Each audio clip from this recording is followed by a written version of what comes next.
கர்த்தருடைய பரிசுத்த நாமத்திற்கு ஸ்தோத்திரம் உண்டாவதாக. நம்ம ஏசாயா 30வது அதிகாரம் நம்ம பார்த்துட்ருக்குறோம்.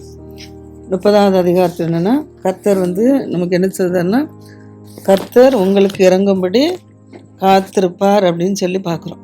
கர்த்தர் நமக்கு இறங்கும்படி நமக்கு என்ன செய்வாராம்? கர்த்தர் காத்திருப்பாராம். நம்ம மேல் மனதிற்கும்படி கர்த்தர் என்ன செய்வாராம்? எழுந்திருப்பாராம். கர்த்தர் நீதி செய்கிற தேவன், அவருக்காக காத்திருக்கிற அனைவரும் பாக்கியவான்கள் சொல்கிறார். இது வரைக்கும் நம்ம எவ்வளோ கஷ்டங்கள் வேதனைகள் பட்டிருந்தாலும் சரிதான், இனி கர்த்தர் நம்மளை என்ன செய்வார்? நம்மளை ஆசீர்வதிக்க போகிறாரு. நமக்கு எந்த துன்பமும் துயரமும் என்ன செய்யாது, நெருங்காதபடிக்கு கர்த்தர் நம்மளை என்ன செய்வார்? பாதுகாப்பேன்னு சொல்கிறார். அதனால் இது வரைக்கும் நீங்கள் கர்த்தருக்காக என்ன செய்வோம்? நம்ம காத்திருந்தோம். கர்த்தர் நம்மளை விடுவிப்பார். ஏன்னா கர்த்தர் நீதி செய்கிற தேவன், அவர் மனதுருகிற தேவன். அதனால் கர்த்தருக்கு காத்திருக்கிற அனைவரும் பாக்கியவான்கள்னு சொல்லி பார்க்குறோம். அடுத்தபடியாக சீயோனை சேர்ந்த ஜனங்கள் யாரெல்லாம் சீயோனை சேர்ந்திருக்காங்களோ, சீயோனா பரலோக ராஜ்யம், சீயோனை யாரெல்லாம் சேர்ந்திருக்காங்களோ அவங்களாம் என்ன செய்வாங்களா? எருசலேமில் வாசமாக இருப்பாங்களாம். எருசலேம் தேவனுடைய ஆலயம். தேவனுடைய ஆலயம் எங்கே இருக்குது? பரலோக ராஜ்யத்தில் இருக்கிறது. அதனால் சீயோனை சேர்ந்த ஜனங்கள் எருசலேமில் வாசமாக இருக்கிறதுனால இனி நம்ம என்ன செய்ய மாட்டோம்? இனி அழுதி கொண்டு இறங்குறார். ஏன்னா கர்த்தர் நமக்காக இறங்குறாரு. கர்த்தர் நம்ம மனதுருகிறாரு. அவர் நீதி செய்கிற தேவனாக இருக்கிறதுனால இனி நம்ம என்ன செய்ய மாட்டோம்? இனி நம்ம அழுது கொண்டிருக்க வேண்டாம். இது வரைக்கும் துக்கப்பட்டிருக்கலாம், அழுது கொண்டிருக்கலாம். ஆனால் இனிமேல் என்ன செய்ய வேண்டாம்? நீங்கள் அழுது கொண்டிருக்க வேண்டாம் அப்படின்னு கர்த்தர் சொல்கிறார். நம்மகிட்ட கூப்பிடுதல் சத்தத்துக்கு கர்த்தர் என்ன செய்வாராம்? உருக்கமாக இறங்குவாராம். இறங்கி நமக்கு நிச்சயமாக என்ன செய்வார்? மறு உத்தரவு அருள்வார்னு சொல்லி சொல்கிறாப்புல.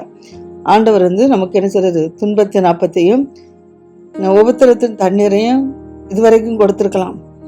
ஆனால் உன் போதகர்கள் இனி என்ன செய்யல? ஒருவரும் மறந்திருக்க மாட்டார்கள்னு சொல்லி பார்க்குறோம். உன் கண்கள் உன் போதகர்கள் என்ன செய்யும்? காணும். இது வரைக்கும் நம்ம அப்படியே துன்பத்தின் அப்போ உபத்திரத்தின் தண்ணீரை குடிச்சிருக்கலாம். ஆனால் இனி நமக்கு என்ன செய்யாது? அந்த நாட்கள் இல்லைன்னு சொல்கிறாரு.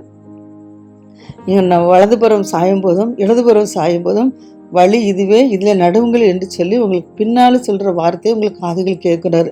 இதுவரைக்கும் நம்ம வேதனைகள் துன்பங்கள் பட்ட நாட்கள் போய் இப்போ கர்த்தர் நம்மளை நினைச்சுறாரு. நீ வலதுபுறம் போனாலும் சரிதான், நீ இடதுபுறம் போனாலும் சரிதான், கர்த்தர் நினைச்சுவார் வழி இது, இதில் நடுவுன்னு சொல்லி நமக்கு வழியை காட்டி கொடுப்பார். எந்த வழியை போகணும், எந்த வழியில் சென்றால் நமக்கு ஆசீர்வாதமாக இருக்கும், அப்படி அந்த நல்ல வழியை பாடுகளின் வழியை விட்டு ஆசீர்வாதமனைய வழியை என்ன செஞ்சாரா? நமக்கு காட்டி கொடுப்பாராம். அதனால இனி என்ன செய்யணும்? உன்னுடைய சிறுபங்களை மூடிய வெள்ளித்தகடு, விக்கிரகங்கள் போடிய ஆடை ஆபரணங்கள் இதெல்லாம் கர்த்தர் என்ன செய்றாரு? தீட்டாக என்றாரு. அவைகளை தீட்டுப்பட்ட வஸ்திரம் போல எரிந்து விட்டு அதை சீப்போய் என்பாங்க. ஏன்னா கர்த்தர் நமக்கு நம்மளோடு இருந்து வலதுபுறம் இடதுபுறம் போகும்போது வழி இதுவே நடுங்கள்னு சொல்லி நம்மகிட்ட பேசி நமக்கு உருக்கமாக இறங்குறதுனால இது வரைக்கும் என்ன சுரூபங்களோ வள்ளியோ என்ன வச்சுருந்தாலும் சரிதான், விக்கிரகங்களுக்குள்ளே பொண்ணு ஆவிடாது பரம் எதை வச்சுருந்தாலும் சரிதான், எல்லார்ட்டும் சி என்று என்ன செஞ்சிருவேன்? உதறி தள்ளி போட்டு பெறுவீங்க அப்படின்னு சொல்கிறார். ஆனால் கர்த்தர் நமக்கு என்ன செய்ய போகிறாருன்னா, நம்மளோட நிலத்தில் விதைக்கும் விதைக்கு அவர் மழை என்ன செய்ய போகிற கொடுக்க போகிறார். இது வரைக்கும் சரியான மழைகள் இல்லாமல் இருந்திருக்கலாம். ஆனால் இனி நம் நிலத்தில் விதைக்கு கர்த்தர் என்ன செய்ய நல்ல மழையை கொடுக்க போகிறாரு. நிலத்தில் நல்ல பலனை கர்த்தர் கொடுத்து நல்ல ஆகாரத்தை நமக்கு என்ன செய்ய போகிறாரு? கர்த்தர் அருளி செய்ய போகிறாரு. அப்படி நம்ம விதைத்து அந்த இப்போ விவசாயம் செய்யும்போது என்ன செய்கிறோம்? விதைக்கிறோம், அதை அறுவடை பண்ணுறோம். மற்றபடி வேலைகள் செய்கிறவங்களுக்கு அது ஒரு ஆசீர்வாதம். ஆனால் இனி நம்ம எவ்வளோ கஷ்டம்தான் பட்டிருந்தாலும், கடன் பாரத்தில் கஷ்டப்பட்டிருந்தாலும் சரி, இல்லை வியாதியில் கஷ்டப்பட்டிருந்தாலும் சரி, பாடுகள் மத்தியில் கஷ்டப்பட்டிருந்தாலும் சரி, இனி அந்த இதெல்லாம் நீக்கிட்டு கர்த்தர் நமக்கு என்ன செய்ய போகிறாரு? நல்ல தானியத்தை கொடுத்து நல்ல ஆகாரத்தை கொடுத்து நம்மளை நன்றாக சாப்பிட வச்சு கொழுமையும் புஷ்டியுமாக என்ன செய்வாரா? மாற்றி கொடுப்பார். அக்காலத்தில் நிலத்தை உழுகிற எருதுகளும் கழுதைகளும் கூட முரத்தினாலும் தூற்றுக்கட்டினாலும் தூட்டப்பட்ட கப்பிகளை தின்னுமா. அதுக்கு கூட எருதுகளுக்கும் கழுதைகளுக்கும் கூட என்ன செய்யுது? நல்ல ஆகாரங்கள் கிடைக்குமா. கோபுரங்கள் விழுகிற மகா சங்காரத்தின் நாளில் உயரமான சகல மலைகளின் மேலும் உயரமான சகல கேதுரு மரங்களின் மேலும் ஆறுகளும் வாய்க்கால்களும் உண்டாகும்னு சொல்றார். அடுத்தல கர்த்தர் தமது ஜனத்தின் முறிவை கட்டுறாரு. ஜனத்தின் முறிவை கட்டி அதன் அடி காயத்தை குணமாக்குறார். சனத்தின் முறிவை கட்டு அடிகாயத்தை குணமாக்கும் நாளிலே சந்திரனுடைய வெளிச்சம் சூரியனுடைய வெளிச்சத்தை போலவும் சூரியனுடைய வெளிச்சம் ஏலத்தனையாய் 7 பகலின் வெளிச்சத்தை போலவும் நிச்சயமா இருக்குமா. நிலத்துல ஆசீர்வாதம் கிடைக்குது. அடுத்தலாம் எப்படி நிலத்தில் நமக்கு ஆசீர்வாதம் கிடைக்கிறதோ அதே போல் வெளிச்சத்திலே நினைச்சது சந்திரன் சூரியன் இது கூட நமக்கு நினைச்சது நல்ல வெளிச்சத்தை கொடுக்குது. அது ஏலத்தனையான 7 பகலின் வெளிச்சத்தை போல நிச்சயமாக இருக்குமா. கர்த்தருடைய நாமம் தூரத்திலேருந்து நினைச்சது வருது. அப்பொழுது கோபம் எரிகிறதும் கலண்டு போகிறதுமா இருக்கும். அவருடைய உதடிகளின் சினத்தால் நிறைந்து அவருடைய நாவு பட்சிக்கிற அக்கினியை போல நிச்சயமாக இருக்குமா. நாசும் என்ன சலையடையில ஜாதிகளை நினைச்சாரு அரிக்கும்படிக்கு அவர் ஊதும் சுவாசம் கழுத்து மட்டும் நினைச்சதை ஏற்றுகிற ஒரு ஆட்டு வெள்ளத்தை போல இருக்கிறதா. ஜனங்களுடைய வாயிலே போட்டு அலக்கழிக்கிற கடிவாளத்தை போல இருக்குமா. பண்டிகை ஆசரிக்கப்பட்ட ராத்திரியிலே எப்படி பாடல்களை பாடுவீங்களோ அதே போல பாடல்கள் நினைச்சுவீங்க, நீங்கள் பாடுவீங்க. நம்ம காலத்தில் நினைச்சணும் அதிகமாக பாடல்களை நினைச்சணும் பாடணும். கர்த்தருடைய பர்வதமாய் இஸ்ரவேல் கர்மலைக்கு போக நாகசுரத்தோட நடந்து வருகிறது போல மகிழ்றது போல நம்ம மகிழும். கர்த்தருக்கு நம்ம நினைச்சுவோம் எப்படி பண்டிகை நாட்களில் பாட்டுகளை பாட்டி எப்படி கழிப்பாக நம்ம இருக்கிறோமோ அதே போல் தினந்தோறும் நம்ம பாடல்களை பாடி நம்ம கர்த்தரை மகிமைப்படுத்தும் போது நமக்கு கிடைச்சது மகிழ்ச்சி கிடைக்குது. ஏன்னா கர்த்தர் மகத்துவமானவர். அவர் தமது சத்தத்தை என்ன செய்கிறாரு கேட்க பண்ணுறாரு. உக்கிர கோபத்தினாலும் பட்சிக்கிற அக்கினி ஜுவாலினாலும் இடி பெரு வெள்ளம் கல்மழைனாலும் தமது புயத்தின் வல்லமையை நினைச்சவராம் கர்த்தர் காமிப்பாராம். அவர் மகத்துவமாக இருக்கிறனால அவருடைய சத்தத்தை நமக்கு என்ன செய்கிறாரு கேட்க பண்ணுறாரு. உக்கிர கோபம் பட்சிக்கிற அக்கினி இடி முழக்கம் கல்மலை இந்த வல்லமையை கர்த்தர் நினைச்சவர் காண்பிப்பார். அப்போது தண்டாயத்தினால் அடுத்த அசிரியன் கர்த்தருடைய சத்தத்தினால் நொறுங்குண்டு போவான். ஏன்னா இது கர்த்தர் மகத்துவமாக இருந்து அவருடைய சத்தத்தை கேட்டு அவருடைய கோபத்தினால இடி முழக்கத்தினால கல்மழையினாலே வல்லமையை காண்பிக்கும் போது நமக்கு எதிராக எழும்புகிற சத்துக்கள் என்ன செய்வாங்க நொறுக்கப்பட்டு வேகமாக நொறுங்குண்டு போயிடுவாங்க. அவங்க மேலும் கர்த்தர் நினைச்சவர் அந்த நம்முடைய சத்துருக்கள் மேலே ஆக்கினை தண்டுங்களை நினைச்சாரு வருவிக்கிறாரு. மேளங்கள் வீணைகள் எல்லாம் சரி அதனோட பெயருமா அவங்க நொறுங்குண்டு அந்த சத்துருக்கள் நொறுங்குண்டு போகும்போது அது எல்லாம் நினைச்சது கொடிய யுத்தத்தினால அவனை நினைச்சுவாங்களாம் எதிர்த்து நினைச்சுவாங்களாம் யுத்தம் செய்ய பலனை கர்த்தர் நமக்கு நினைச்சு வரான் கொடுப்பாராம். தோப்பேத்து ஏற்கனவே நினைச்சது ஏற்படுத்தப்பட்டது போல ராஜாவுக்கு அது ஆயத்தப்படுத்தப்பட்டிருக்கு. அதன் ஆழமும் மூடி இருக்கு. அதனால கர்த்தரின் சுவாசம் ஒரு கந்தக தீய போல நினைச்சுமா நமக்கு எதிராக எழும்புற அசிரியனாகிய சத்துருக்களை கர்த்தர் என்ன செஞ்சுவார் நொறுக்கி போட்டுருவார். கர்த்தருடைய சுவாசம் ஒரு கந்தக தீயை போல என்ன செஞ்சிருமா அதை கொளுத்தி போட்டுருமா. அடுத்த 31 அதிகாரம் சகாயம் அடையும்படி இஸ்ரவேலுடைய பரிசுத்தரை நோக்காதபடி யாராக இருந்தாலும் சரிதான் கர்த்தரை தேடணும். கர்த்தரை தேடும்போது நம்ம பார்த்தோம். கர்த்தரை தேடும்போது கர்த்தர் நமக்காக நினைச்சுவார் இறங்கும்படி காத்திருப்பார்னு சொல்லி நம்ம பார்த்தோம். கர்த்தர் நமக்காக நினைச்சுவார் மனதுருகும்படி எழுந்திருப்பார்னு பார்க்குறோம். கர்த்தர் நீதி செய்கிற தேவன். அதனால் நமக்கு யாருக்கெல்லாம் கர்த்தருக்கு நம்ம காத்திருக்கிறோமோ அவர்கள் பாக்கியவான்கள் சொல்லி பார்த்தோம். இதை விட்டுட்டு நம்ம இந்த சகாயத்தை தேடாதபடிக்கு இஸ்ரவேல் பரிசுத்தரை நோக்காதபடிக்கும் கர்த்தரை தேடாதபடிக்கும் எகிப்துக்கு போனோம். குதிரைகள் மேல் நம்பிக்கை வைத்து ரதங்கள் அநேகமாக இருப்பதனால் அவர்கள் நாடி குதிரை வீரருமாய் பலசாலியுமாய் இருப்பதனால் அவர்களை நம்பிக்கொண்டிருக்கல. ஐயோ நம்ம கர்த்தரை தேடும்போது கர்த்தர் நினைச்சிட நமக்கு இவ்வளோ ஆசிரியத்தை கொடுப்பாருன்னு சொல்லி நம்ம பார்த்தோம். ஆனால் கர்த்தரை தேடாதபடிக்கு நாங்கள் எகிப்து ஏவித்துனா மற்ற மனிதர்களை தேடி நம்ம நினச்சி போகக்கூடாது. நம்ம அப்படி போகணும். அவங்க மேல் நம்பிக்கை வைத்து கொண்டு இருந்தால் அவங்களுக்கு ஐயோன்னு சொல்கிறார். கர்த்தரை நம்புனா பாக்கியவான். கர்த்தரை நம்ம மனிதர்கள் நம்புனா ஐயானா ஆபத்து வரும்னு அர்த்தம். ஏன்னா கர்த்தர் ஞானம் உள்ளவர். அவர் தம்முடைய வார்த்தைகளை நினைச்ச மாட்டார் மறுக்க மாட்டார். தீங்கு வர பண்ணி தீமை செய்கிறவர்கள் வீட்டுக்கும் அக்கிரமக்காரருக்கும் சகாய செய்கிறவர்களுக்கு விரோதமாக கர்த்தர் நினைச்சு எழுப்பார். நமக்கு யாரெல்லாம் தீங்கு செய்கிறாங்களோ அவங்களுக்கு நினைச்சுவார் தீங்கு வர பண்ணுவார். யாரெல்லாம் நமக்கு தீமை செய்கிறாங்களோ அது அவங்க வீட்டுக்கு அந்த தீமை நினைச்சுருப்பான் பெயர்மா. யாரெல்லாம் நமக்கு அக்கிரமம் செய்கிறாங்களோ அவங்களுக்கு சகாயமே கிடைக்காதுன்னு சொல்கிறார். எகிப்தியர் தெய்வங்கள் கிடையாது. மனிதர்கள் தெய்வங்கள் கிடையாது. அவங்கெல்லாம் என்னது மனிதர்கள் தான். அதனால நம்ம நினைச்சக்கூடாது உலக பிரகாரம் மனிதர்கள் நம்ம நினைச்சக்கூடாது நம்பக்கூடாது. ஏன்னா அவங்கெல்லாம் மாம்சம் தானே. அவங்க மாம்சமாக இருக்கிறதுனால நமக்கு என்ன செய்ய முடியாது, அவங்களால உதவி செய்ய முடியாது. ஆனால் கர்த்தர் என்ன செய்வார் தமது கரத்தை நீட்டுவார். அப்பொழுது யாரெல்லாம் நமக்கு சகாயம் செய்கிறாங்களோ அவங்களாம் இடறி விழுவாங்க. சகாயம் பெருகின்னு விழுந்து அனைவரும் ஏகமாக அழிந்து போவார்கள். எகிப்தை போன்ற மனிதர்களை நம்ம நம்புனா அவங்க சகாயம் செய்கிற மாதிரி இருப்பாங்க. நம்மளை என்ன செஞ்சுருவாங்க, காலை இடறிப்போட பண்ணி வச்சுருவாங்க. அதை அப்படிங்கும்போது நம்ம அழிந்து போகிறதுக்கு எதுவாயிரும். அதனால் அதுக்கு இடம் கூடாதபடிக்கு நம்ம என்ன செய்யணும், கர்த்தரை உறுதியாக பற்றி பிடித்துக்கிடுவோம்.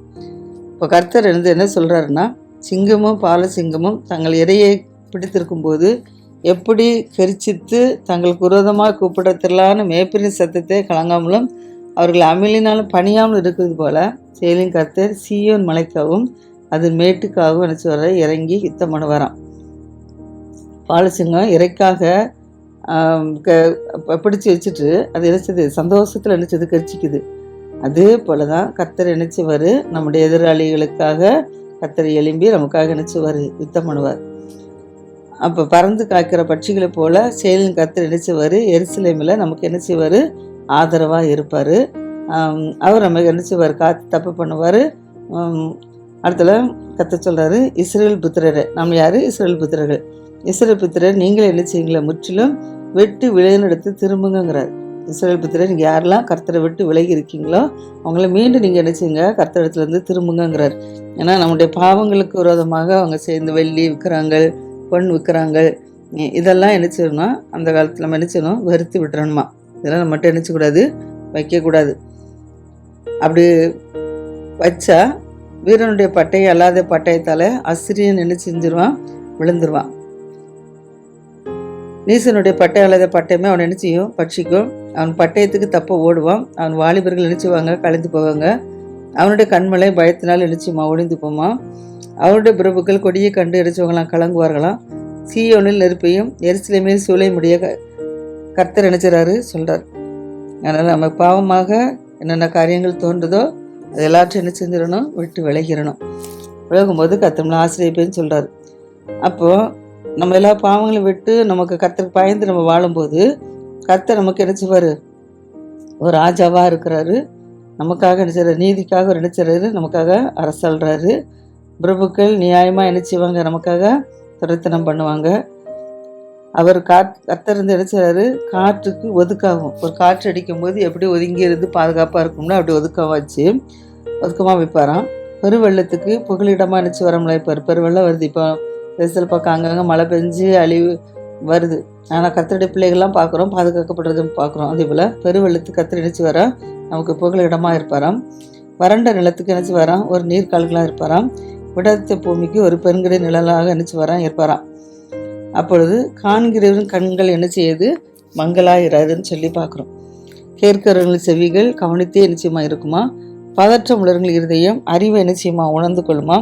தெற்று வாயருடைய நாவு தடையின்றி நிச்சயமா தெளிவாக பேசுமா.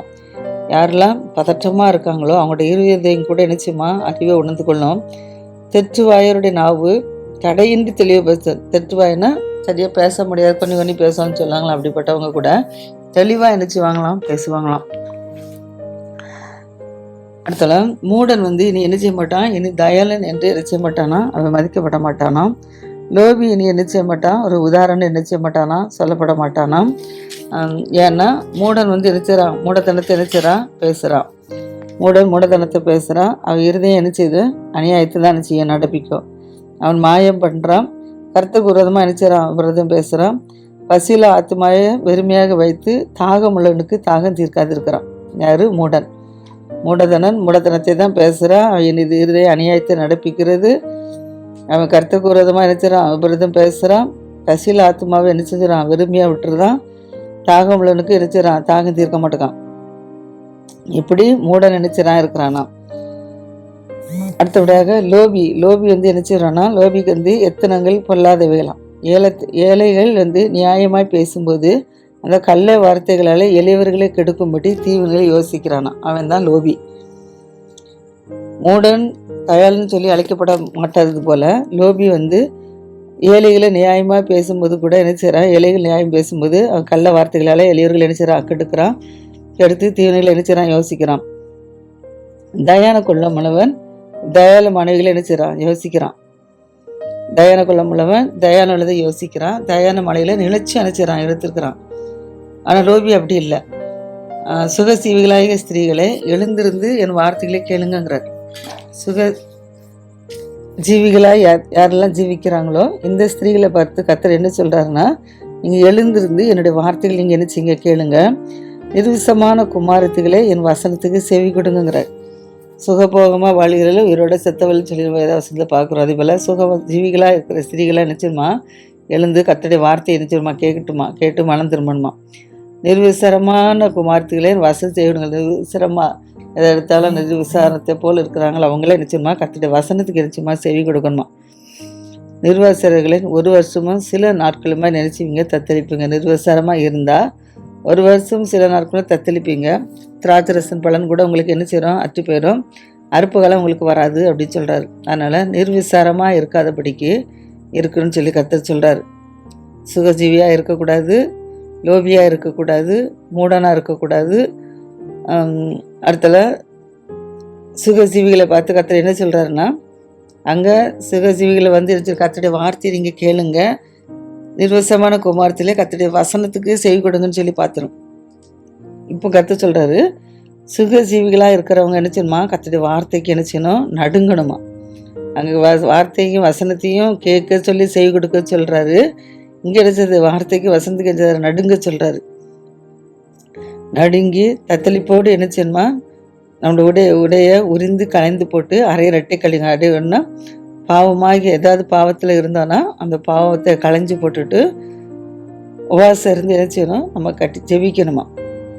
ஜெபிக்கும்போது கர்த்தர் நம்மளை என்ன செய்வார், யாரெல்லாம் சுக ஜீவிகளாக இருக்காங்களோ அவர்களை கர்த்தர் என்ன செய்வார், ரட்சிப்பாராம்.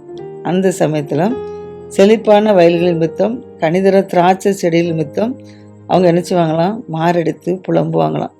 ஐயோ நான் வந்து கர்த்தருடைய வார்த்தைக்கு கேட்கலையே, வசனத்துக்கு செவி கொடுக்கலையே அப்படின்னு சொல்லி நிர்விசாரிகள் நினச்சிவாங்க, மாரெடுத்து புலம்புவாங்களாம். அதனால் அதுக்கு முன்பாக நினச்சிடணும், சுகஜீவிகளாக இல்லாதபடிக்கு மனம் திரும்பணும் சொல்றாரு. என் ஜனனத்தின் நிலத்திலும் களி கூர்ந்த நகரத்தில் சந்தோஷம் நிறைந்த எல்லா வீடுகளும் முட்செடியும் நெருஞ்சில் நினைச்சையும் முளைக்குங்கிறாரு. அரண்மனை பாழாக விடப்படுமாம், ஜன நிறைந்த நகரம் வெறுமையாகுமா, மேடும் துருக்கமும் என்றென்றைக்கும் கெவிகளாகுமா, அவைகள் காட்டு கழுதைகளை போல கழிக்குமா இடமாகவும் கழுதைகளுக்கு மேய்ச்சல் இடமாகவும் இருக்குமா.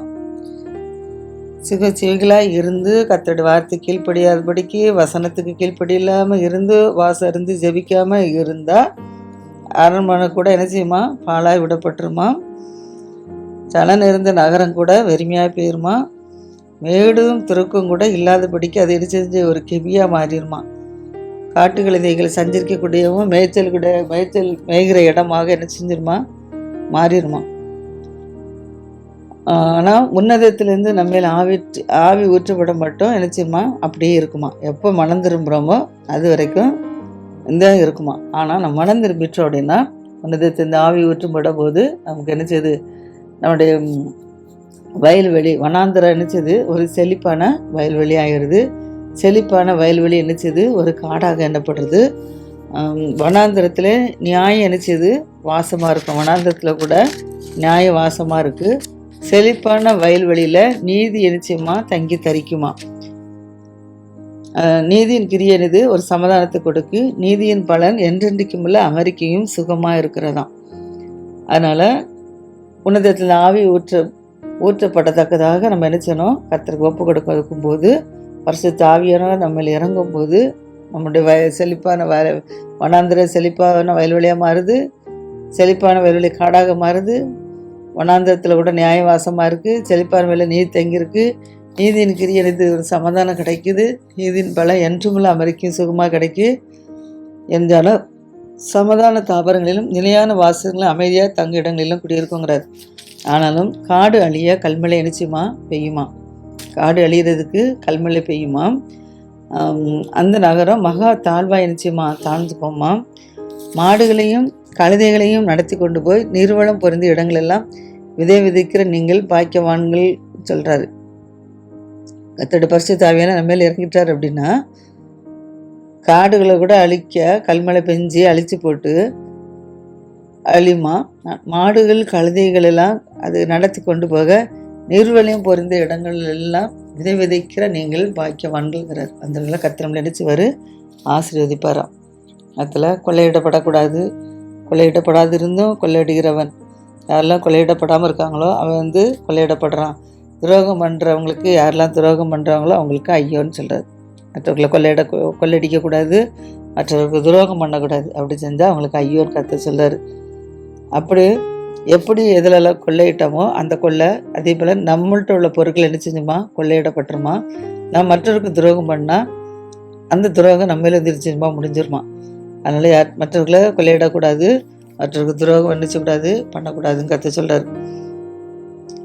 எங்களுக்கு இறங்கும், உமக்கு காத்திருக்கிறோம். தேவரீர் காலையில் பொய்யும் இக்கட்டுகள் எங்கள் ரட்சிப்போம்மா இருன்னு சொல்லி கர்த்தருக்கு என்ன செய்யணும், ஒப்பு கொடுக்கணும். கர்த்தருக்கு இறக்கத்தை ஆரம்பத்துலேருந்தே பார்த்துட்ருக்கோம். கர்த்தருடைய இறக்கத்துக்காக கேட்கணும். கர்த்தருக்காக காத்திருக்கும் போது நம்மளை பாக்கியவான்களாய் மாற்றுவார்னு சொல்லி நம்ம பார்த்தோம். அதே போல் நம்ம எப்பவுமே என்ன செய்யணும், கர்த்தருக்காக காத்திருக்கணும். அப்படிங்கும்போது கர்த்தர் நம்மளை நினைச்சு வர ஆசீர்வதிக்கிறாரு. எப்படி ஒரு வெட்டுக்கிளிகள் சேர்க்கிறது போல் கொள்ளை சேர்க்கப்படுமா.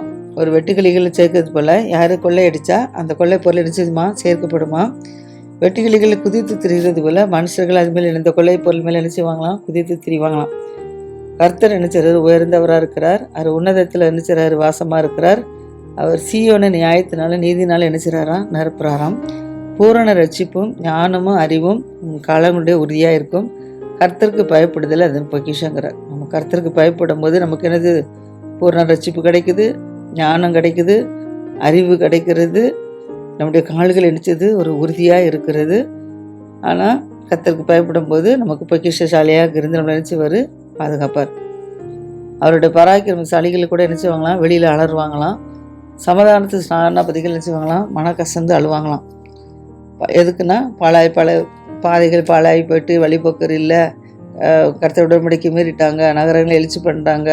இப்படிப்பட்ட மனுஷனெல்லாம் என்னச்சக்கூடாதான், எண்ணக்கூடாதுங்கிறார். தேசம் துக்கித்து விடாய்த்து போயிருக்கிறதான், லீபனம் வெறுக்கி பாடுதான், சாரான்னு வளர்ந்தது கொப்பாக இருக்கிறான், பாசனும் கருமெல்லாம் பாழாக்கப்பட்டிருக்கு. இந்த நாட்களை நினச்சிவேன், நான் எழுந்துருவேன், நான் உயிர்வேன், இப்பொழுது நான் மேன்மைப்படுவேன்னு கர்த்தர் சொல்கிறார். அதனால் நம்ம பாழாக்கப்படக்கு முன்பாக கர்த்தர் நினச்சதும் கர்த்தருக்கு ஒப்பு கொடுத்து கர்த்தருக்கு பயந்து வாழுவோம். கர்த்தர் நம்மளை ஆசீர்வதிப்பாராக.